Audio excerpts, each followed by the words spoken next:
I want to talk. What am I going to talk about on this show? And then I said, well, shit's happening all the time, so I want to share that with you. And I want to, and I want to tell you that, I do want you to subscribe to the show. There are benefits to subscribing.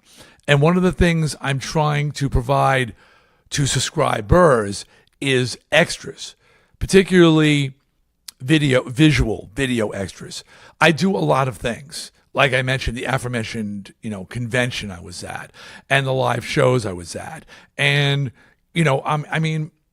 my life, I've got a very rich and involved career and in stores. And, I'm joining Rocktopia in October, going out with them.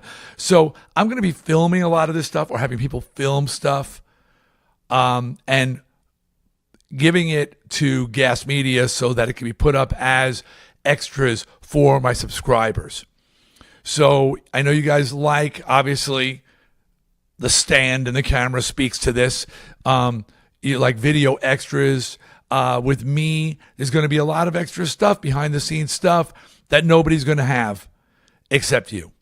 So subscribe to the show. I believe, you get the shows first. I believe you get them without commercial interruption. I don't know if that's true. Boy, that was the promise of Sirius XM, wasn't it? Sirius, if you pay for it, there's no commercials. Bullshit.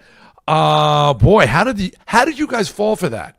How did you not throw your, what do they call it, stilettos, your Sirius XM stilettos out the freaking window when they started pumping commercials at will at you on your favorite shows? Such bullshit. Oh my God. Here's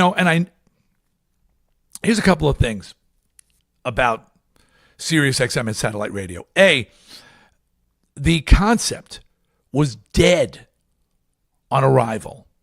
You say, how's that possible? Howard Stern's getting $500 million. Blah, blah, blah, blah, blah. You got to think of it in terms of longevity. Television, the radio, okay? Inventions that lasted 100 years already on radio. Well, more than that, TV, 100 years, 75 years, whatever it is, and counting. Satellite radio was, I don't know, first of all, I don't know how they sold people that bill of goods. Now, I know one of the ways they got you on board with that, and that was Howard. Getting Howard to make the move was a huge caveat, and this is the failure of terrestrial radio. Terrestrial radio figured they could outprogram your iPod, your personal playlist, Pandora, Spotify. They thought they could outprogram something that you pick the songs you want to hear. And whether you know this or not, terrestrial radio program directors and music directors continually told the personalities the one thing that they couldn't program, the one thing that the viewer listener could not get on an iPhone, iPod, Pandora, personality. Program directors and music directors told the personalities to stop talking. Talk less and less and less and less, as opposed to more. They couldn't take a clue from the fact that Howard Stern, the most successful broadcaster in history, played no music, all personality. And they thought that, well, if we stop the personalities from talking and we can refine our playlist, Jack FM, and make it something that everybody's going to want to tune into. Wrong. Diaper breath. Wrong. And the proof of this mistake on the part of terrestrial radio is not Sirius XM and satellite radio. First of all, Howard only took his P1 listeners. Howard had 75 million listeners when he was on terrestrial radio.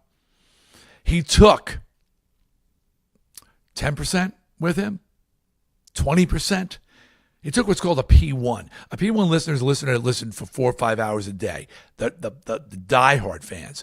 The rest of you, for the most part, just said, oh, well, and just went to listen to something else.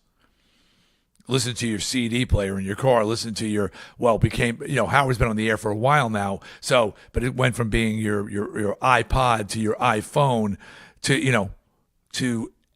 so you just didn't bother to go for the ride.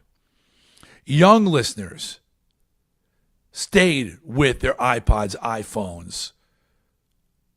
Young listeners did not go to Sirius. And Sirius XM is going to age out. I want to talk.